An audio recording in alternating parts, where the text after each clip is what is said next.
ನಮಸ್ಕಾರ ಸ್ನೇಹಿತರೆ, ಮತ್ತೆ ರಾಜ್ಯದ ಮುಖ್ಯವಾದ ಮಾಹಿತಿಗಳನ್ನು ಡೀಟೇಲ್ ಆಗಿ ನೋಡೋಣ.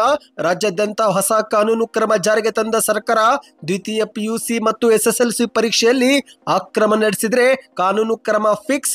ಏನಿದು ಮಾಹಿತಿ ನೋಡೋಣ. ಮತ್ತೊಂದೆಡೆಯಲ್ಲಿ ಆ ದೇವರೇ ಬಂದ್ರು ಬೆಂಗಳೂರು ಟ್ರಾಫಿಕ್ ಸಮಸ್ಯೆ ಪರಿಹರಿಸೋಕೆ ಆಗೋದಿಲ್ಲ ಎಂದು ಸ್ವತಃ ಡಿ.ಕೆ. ಶಿವಕುಮಾರ್ ಅವರು ಶಾಕಿಂಗ್ ಹೇಳಿಕೆ ಕೊಟ್ಟಿದ್ದಾರೆ. ಎಲ್ಲ ಮಾಹಿತಿ ನೋಡೋಣ ಸ್ನೇಹಿತರೆ. ಮತ್ತೊಂದೆಡೆಯಲ್ಲಿ ಉತ್ತರ ಪ್ರದೇಶದಲ್ಲಿ ಭೀಕರ ಅಪಘಾತ. ಕುಂಭಮೇಳಕ್ಕೆ ಹೋಗುತ್ತಿದ್ದಂತ ಬೀದರ ಜಿಲ್ಲೆಯ 6 ಮಂದಿ ಸ್ಥಳದಲ್ಲೇ ಸಾವನ್ನಪ್ಪಿದ್ದಾರೆ. ಎಲ್ಲ ಶಾಕಿಂಗ್ ಸುದ್ದಿ ನೋಡೋಣ. ಮತ್ತೊಂದೆಡೆಯಲ್ಲಿ ಕೋಲಾರ ಜಿಲ್ಲೆಯಲ್ಲಿ ಇಂಜೆಕ್ಷನ್ ಕೊಟ್ಟ 1 ನಿಮಿಷದಲ್ಲಿ ಯುವಕ ಸಾವು, ವೈದ್ಯರ ನಿರ್ಲಕ್ಷ್ಯವೇ ಆರೋಪ ಎಂದ ಕುಟುಂಬಸ್ಥರು. ಎಲ್ಲ ಮಾಹಿತಿ ನೋಡೋಣ. ಮತ್ತೊಂದೆಡೆಯಲ್ಲಿ ಗೃಹಲಕ್ಷ್ಮಿ ಯೋಜನೆ ಹಣ ಜಮವಾಗುತ್ತಿದ್ದಂತೆ ಸರ್ಕಾರಿ ಶಾಲೆಗೆ ಶುದ್ಧ ಕುಡಿಯುವ ನೀರಿನ ಫಿಲ್ಟರ್ ಕೊಡುಗೆ ನೀಡಿದ ಗೃಹಿಣಿ. ಮತ್ತೊಂದೆಡೆಯಲ್ಲಿ ಹಣ ಜಮವಾಗುವ ಕುರಿತಂತೆ ಸ್ವತಃ ಸಚಿವೆ ಲಕ್ಷ್ಮಿ ಹೆಬ್ಬಾಳ್ಕರ್ ಅವರು ಮತ್ತೊಂದು ಮುಖ್ಯವಾದ ಮಾಹಿತಿ ಕೊಟ್ಟಿದ್ದಾರೆ. ಯಾವಾಗ ಹಣ ಜಮವಾಗುತ್ತೆ ಎಂಬ ಮಾಹಿತಿ ನೋಡೋಣ.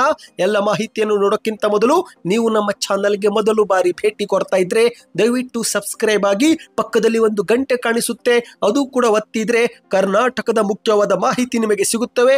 ಈ ಒಂದು ವಿಡಿಯೋಗೆ ಲೈಕ್ ಮಾಡಿ ಮತ್ತು ವಿಡಿಯೋ ಪೂರ್ತಿಯಾಗಿ ನೋಡಿ. ಬನ್ನಿ ಸ್ನೇಹಿತರೆ, ಮೊದಲನೇ ಮುಖ್ಯವಾದ ಮಾಹಿತಿ ನೋಡೋಣ.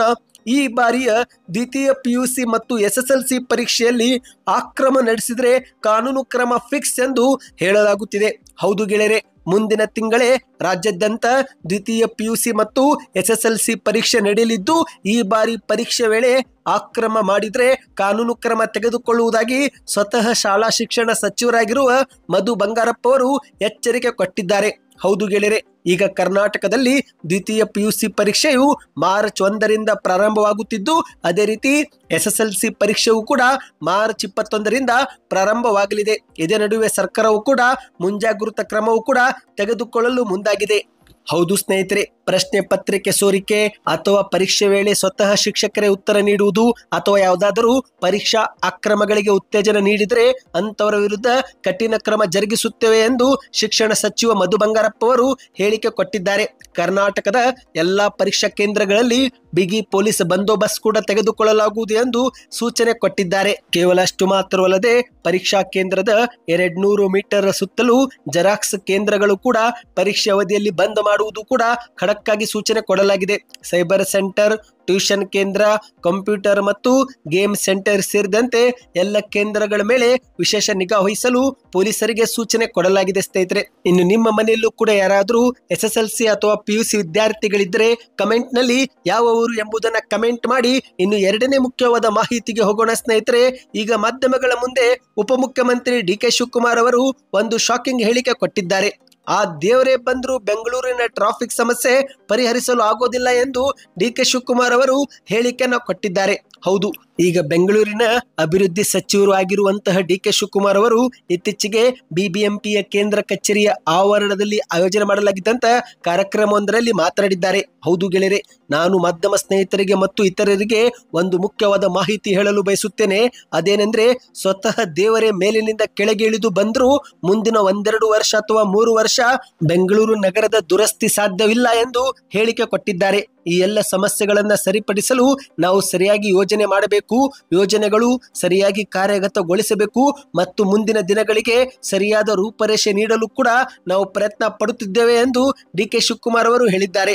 ಇನ್ನು ಡಿ.ಕೆ. ಶಿವಕುಮಾರ್ ಅವರ ಇದೇ ಒಂದು ಹೇಳಿಕೆಗೆ ವಿಪಕ್ಷಗಳು ಈಗ ಆಕ್ರೋಶ ವ್ಯಕ್ತಪಡಿಸುತ್ತಿವೆ. ಹೌದು ಗೆಳೆಯರೆ, ಡಿ.ಕೆ. ಶಿವಕುಮಾರ್ ಅವರು ತಮ್ಮ ಸ್ಥಾನಕ್ಕೆ ರಾಜೀನಾಮೆ ನೀಡಬೇಕು ಎಂದು ಈಗಾಗಲೇ ಬಿಜೆಪಿ ಇದೇ ವಿಚಾರಕ್ಕೆ ಆಗ್ರಹಿಸಿದೆ. ಮತ್ತೊಂದೆಡೆಯಲ್ಲಿ ವಿಪಕ್ಷ ನಾಯಕರಾಗಿರುವ ಆರೋಶಕ್ ಅವರು ಕೂಡ ಮಾತನಾಡಿದ್ದು, ಈ ಒಂದು ಹಿಂದೆ ಬ್ರ್ಯಾಂಡ್ ಬೆಂಗಳೂರು ನಿರ್ಮಿಸುತ್ತೇನೆ ಎಂದು ಡೊಂಗೂರು ಸಾರಿದ್ದಂತ ಪಾರ್ಟ್ ಟೈಮ್ ಬೆಂಗಳೂರು ಅಭಿವೃದ್ಧಿ ಮಂತ್ರಿಗಳ ಹೊಸ ವರಸೆ ನೋಡಿ ಸ್ವತಃ ದೇವರೇ ಬಂದ್ರು 2-3 ವರ್ಷ ಬೆಂಗಳೂರಿನ ಅಭಿವೃದ್ಧಿ ಸಾಧ್ಯವಿಲ್ಲ ಎನ್ನುತ್ತಿದ್ದಾರೆ.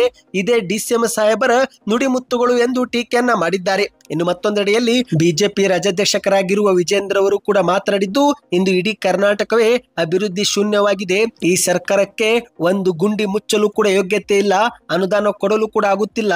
ಬೆಂಗಳೂರು ಬಗ್ಗೆ ಡಿ.ಕೆ. ಶಿವಕುಮಾರ್ ಈ ರೀತಿ ಹೇಳಿಕೆ ಕೊಟ್ಟಿದ್ದು ಎಲ್ಲರಿಗೂ ಬೇಸರ ತಂದಿದೆ. ಬೆಂಗಳೂರು ಬೆಂಗಳೂರನ್ನು ಸಿಂಗಾಪೂರು ಮಾಡ್ತೀವಿ ಅಂತ ಅಧಿಕಾರಕ್ಕೆ ಬಂದು ಇಂದು ಬೆಂಗಳೂರಿನ ಅಭಿವೃದ್ಧಿಗೆ ಒಂದೇ ಒಂದು ಹೆಜ್ಜೆ ಇಡಲು ಕೂಡ ಇವರಿಗೆ ಆಗುತ್ತಿಲ್ಲ ಎಂದು ಮಾಧ್ಯಮಗಳ ಮುಂದೆ ಕಿಡಿಕಾರಿದ್ದಾರೆ. ಇದಕ್ಕೆ ನಿಮ್ಮ ಅನಿಸಿಕೆಯನ್ನು ನೀವು ಕಮೆಂಟ್ ಮಾಡಿ ಸ್ನೇಹಿತರೆ. ಇನ್ನಿದೀಗ ಮತ್ತೊಂದು ಮುಖ್ಯವಾದ ಮಾಹಿತಿಗೆ ಹೋಗೋಣ.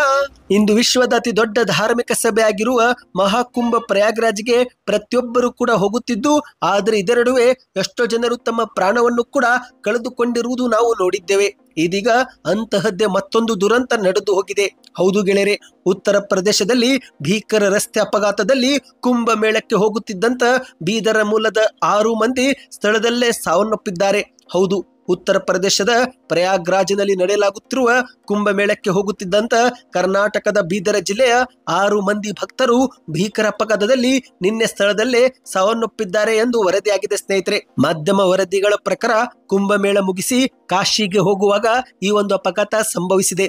ಉತ್ತರ ಪ್ರದೇಶ ರಾಜ್ಯದ ರೂಪಾಪುರ ಬಳಿ ಲಾರಿಗೆ ಕ್ರೂಸರ್ ಡಿಕ್ಕಿಯಾಗಿದೆ ಎಂದು ಹೇಳಲಾಗಿದೆ ಸ್ನೇಹಿತರೆ. ಲಾರಿ ಮತ್ತು ಕ್ರೂಸರ್ ನಡುವೆ ಡಿಕ್ಕಿಯಾಗಿ ಈ ಒಂದು ಅಪಘಾತದಲ್ಲಿ ಬೀದರ ಜಿಲ್ಲೆಯ ಲಾಡಿಗೇರ್ ಬಡಾವಣೆಯ 5 ನಿವಾಸಿಗಳು ಸ್ಥಳದಲ್ಲೇ ಸಾವನ್ನಪ್ಪಿದ್ದಾರೆ ಎಂದು ಹೇಳಲಾಗಿದೆ. ಉಳಿದವರನ್ನ ಸ್ಥಿತಿ ಈಗಲೂ ಕೂಡ ಚಿಂತಾಜನಕವಾಗಿದ್ದು ಆಸ್ಪತ್ರೆಯಲ್ಲಿ ಚಿಕಿತ್ಸೆ ನೀಡಲಾಗುತ್ತಿದೆ. ಅಂದ ಹಾಗೆ ಸ್ನೇಹಿತರೆ, ಈ ಒಂದು ಸಾವಿನ ಸಂಖ್ಯೆಯಲ್ಲಿ ಇನ್ನೂ ಏರಿಕೆ ಆಗಬಹುದು ಎಂದು ಕೂಡ ಹೇಳಲಾಗುತ್ತಿದೆ. ಒಟ್ಟಿನಲ್ಲಿ ಇದೊಂದು ಶಾಕಿಂಗ್ ಸುದ್ದಿಯಾಗಿದೆ. ಇನ್ನೀಗ ಮತ್ತೊಂದು ಮುಖ್ಯವಾದ ಮಾಹಿತಿಗೆ ಹೋಗೋಣ. ನಿನ್ನೆ ಕೋಲಾರ ಜಿಲ್ಲೆಯಲ್ಲಿ ಇಂಜೆಕ್ಷನ್ ಕೊಟ್ಟ 1 ನಿಮಿಷದಲ್ಲಿ ಒಬ್ಬ ಯುವಕ ಸಾವನ್ನಪ್ಪಿದ್ದು, ಇದಕ್ಕೆ ವೈದ್ಯರ ನಿರ್ಲಕ್ಷ್ಯವೇ ಕಾರಣ ಎಂದು ಕುಟುಂಬಸ್ಥರು ಆರೋಪ ಮಾಡಿದ್ದಾರೆ. ಹೌದು ಗೆಳೆಯರೆ, ಕೋಲಾರ ಜಿಲ್ಲೆಯಲ್ಲಿ ವೈದ್ಯರು ನೀಡಿದಂತ ಇಂಜೆಕ್ಷನ್ಗೆ ಕೇವಲ 1 ನಿಮಿಷದಲ್ಲಿ 23 ವರ್ಷದ ಯುವಕನೊಬ್ಬ ಸಾವನ್ನಪ್ಪಿದ ಘಟನೆ ಕೋಲಾರ ಜಿಲ್ಲೆಯ ಒಕ್ಕಲಗೇರಿ ಗ್ರಾಮದಲ್ಲಿ ನಡೆದಿದೆ. ಸದ್ಯ ಇದೀಗ ಇಂಜೆಕ್ಷನ್ ನೀಡಿದ್ದಂತ ಆ ಒಂದು ವೈದ್ಯನನ್ನು ಪೊಲೀಸರು ವಶಕ್ಕೆ ಪಡೆದುಕೊಂಡು ವಿಚಾರಣೆ ಮಾಡ್ತಿದ್ದಾರೆ. ಮಾಹಿತಿಯ ಪ್ರಕಾರ ಮೃತ ಯುವಕನನ್ನು ನಾಗೇಂದ್ರ ಎಂದು ಹೇಳಲಾಗುತ್ತಿದ್ದು, ನಾಗೇಂದ್ರನಿಗೆ ನಿನ್ನೆ ರಾತ್ರಿನೇ ತೀವ್ರ ಜ್ವರ ಕೂಡ ಕಾಣಿಸಿಕೊಂಡಿತ್ತು. ಕೂಡಲೇ ಆತ ಒಕ್ಕಲಗೇರಿಯ ಸನ್ರೈಸ್ ಕ್ಲಿನಿಕ್ಗೆ ಹೋಗಿದ್ದಾನೆ. ಇದೇ ವೇಳೆ ವೈದ್ಯರು ಕೂಡ ಆತನಿಗೆ ಒಂದು ಇಂಜೆಕ್ಷನ್ ನೀಡಿದ್ದಾರೆ. ಆದರೆ ದುರಾದೃಷ್ಟವಶಾತ್ ಇಂಜೆಕ್ಷನ್ ಕೊಟ್ಟ 1 ನಿಮಿಷದಲ್ಲಿ ನಾಗೇಂದ್ರ ಸ್ಥಳದಲ್ಲೇ ಸಾವನ್ನಪ್ಪಿದ್ದಾನೆ. ಹಾಗಾಗಿ ಇದೀಗ ವೈದ್ಯರ ವಿರುದ್ಧ ಕುಟುಂಬಸ್ಥರು ಕೂಡ ಆಕ್ರೋಶ ಹೊರಗೆ ಹಾಕಿದ್ದಾರೆ. ವೈದ್ಯರ ನಿರ್ಲಕ್ಷ್ಯಕ್ಕೆ ಮಗ ಸಾವನ್ನಪ್ಪಿದ್ದಾನೆ ಎಂದು ಕುಟುಂಬಸ್ಥರು ಆಕ್ರೋಶವನ್ನ ವ್ಯಕ್ತಪಡಿಸುತ್ತಿದ್ದಾರೆ. ಇನ್ನೀಗ ಮತ್ತೊಂದು ಮುಖ್ಯವಾದ ಮಾಹಿತಿಗೆ ಹೋಗೋಣ. ನೀವು ಕೂಡ ಕಾಂಗ್ರೆಸ್ ಸರ್ಕಾರದ ಗ್ಯಾರಂಟಿಯಲ್ಲಿ ಒಂದಾಗಿರುವ ಗೃಹಲಕ್ಷ್ಮಿ ಯೋಜನೆ ಫಲಾನುಭವಿಗಳಾಗಿದ್ರೆ ಇಲ್ಲಿಯವರೆಗೆ ಎಷ್ಟು ಕಂತು ಪಡೆದುಕೊಂಡಿದ್ದೀರಾ ಎಂಬುದನ್ನ ದಯವಿಟ್ಟು ಕಮೆಂಟ್ ಮಾಡಿ.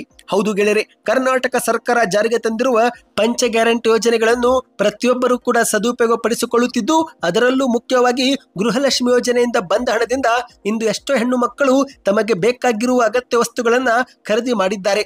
ಅದರಲ್ಲಿ ಕೆಲ ಮಹಿಳೆಯರು ಕಣ್ಣಿನ ಆಪರೇಷನ್ ಸೇರಿದಂತೆ ಆರೋಗ್ಯದ ಚಿಕಿತ್ಸೆಗೆ ಹಣ ಬಳಸಿಕೊಂಡ್ರೆ, ಇನ್ನು ಕೆಲವರು ಅದೇ ಒಂದು ಹಣವನ್ನ ಮರಳಿ ಸಮಾಜಕ್ಕೆ ನೀಡಿ ಮಾದರಿಯಾಗಿದ್ದಾರೆ.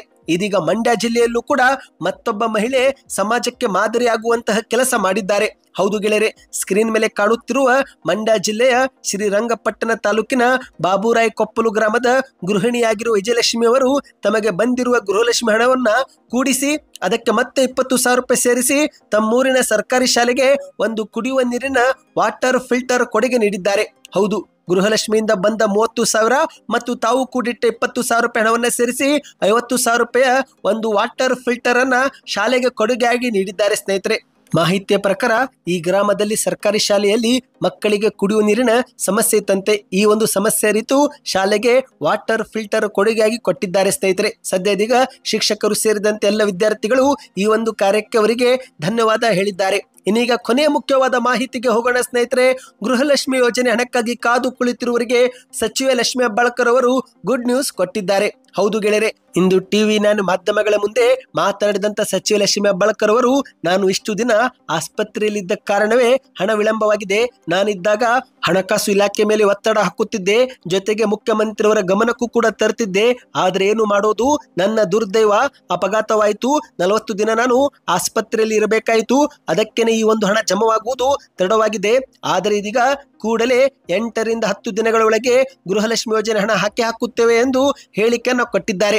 ಹೌದು ಗೆಳೆಯರೆ, ಈ ಬಾರಿ ಹಣವನ್ನು ತಾಲೂಕು ಪಂಚಾಯಿತಿ ವತಿಯಿಂದ ಬಿಡುಗಡೆ ಮಾಡಲಾಗುತ್ತಿದ್ದು, ಈಗಾಗಲೇ ಬೆಂಗಳೂರಿನ 5 ಪಂಚಾಯಿತಿಗಳಿಗೆ ಹಣ ಹಾಕಲಾಗಿದೆ. ಶೀಘ್ರವೇ ಇನ್ನು 1 ವಾರ ಅಥವಾ 10 ದಿನದಲ್ಲಿ ದುಡ್ಡು ಬರುತ್ತೆ ಎಂದು ಮಾಧ್ಯಮಗಳ ಮುಂದೆ ತಿಳಿಸಿದ್ದಾರೆ. ಅಂದ್ರೆ ಸ್ನೇಹಿತರೆ, ಫೆಬ್ರವರಿ ತಿಂಗಳ ಮುಗಿಯುವುದರೊಳಗೇನೆ ಮಹಿಳೆಯರ ಖಾತೆಗೆ ಬಾಕಿ ಕಂತು ಜಮಾ ಆಗುತ್ತೆ ಎನ್ನುವ ಸುಳಿವನ್ನ ಲಕ್ಷ್ಮಿ ಹೆಬ್ಬಾಳ್ಕರ್ ಅವರು ಕೊಟ್ಟಿದ್ದಾರೆ. ಇನ್ನು 8 ರಿಂದ 10 ದಿನಗಳಲ್ಲಿ ಪೆಂಡಿಂಗ್ ಹಣ ಮಹಿಳೆಯರ ಖಾತೆಗೆ ಜಮೆ ಆಗುತ್ತೆ. ಈ ಬಾರಿ ಹೊಸ ರೀತಿಯಲ್ಲಿ ಹಣ ಬಿಡುಗಡೆ ಮಾಡಲಾಗುತ್ತಿದ್ದು, ಹಾಗಾಗಿ ಹಣ ಹಾಕುವುದರಲ್ಲಿ ವಿಳಂಬವಾಗಿದೆ ಎಂದು ಮಾಧ್ಯಮಗಳ ಮುಂದೆ ತಿಳಿಸಿದ್ದಾರೆ. ಸದ್ಯಕ್ಕೆ ಇಷ್ಟೇ ಇತ್ತು ಸ್ನೇಹಿತರೆ. ಈ ಎಲ್ಲ ಮಾಹಿತಿ ನಿಮಗೆ ಇಷ್ಟವಾಗಿದ್ದರೆ ವಿಡಿಯೋಗೆ ಲೈಕ್ ಮಾಡಿ. ಇದೇ ರೀತಿ ರಾಜ್ಯದ ಎಲ್ಲ ಮಾಹಿತಿಯನ್ನು ನೀವು ಪಡಿಬೇಕಂದ್ರೆ ಉಚಿತವಾಗಿ ನಮ್ಮ ಚಾನಲ್ಗೆ ಸಬ್ಸ್ಕ್ರೈಬ್ ಆಗಿ. ಈ ಒಂದು ವಿಡಿಯೋಗೆ ಲೈಕ್ ಮಾಡಿ ಮತ್ತು ವಿಡಿಯೋ ಹೇಗೆ ಅನಿಸ್ತು ಕಮೆಂಟ್ ಮಾಡಿ ಸ್ನೇಹಿತರೆ. ವಿಡಿಯೋದಲ್ಲಿ ಏನಾದರೂ ಬದಲಾವಣೆ ಬೇಕಂದ್ರೆ ಕಮೆಂಟ್ ಮಾಡಿ ತಿಳಿಸಿ. ಆ ರೀತಿಯಾದ ವಿಡಿಯೋ ನಾವು ಮಾಡಿಕೊಂಡು ಬರುತ್ತೇವೆ. ಮತ್ತು ಈ ಒಂದು ವಿಡಿಯೋ ಶೇರ್ ಮಾಡಿ.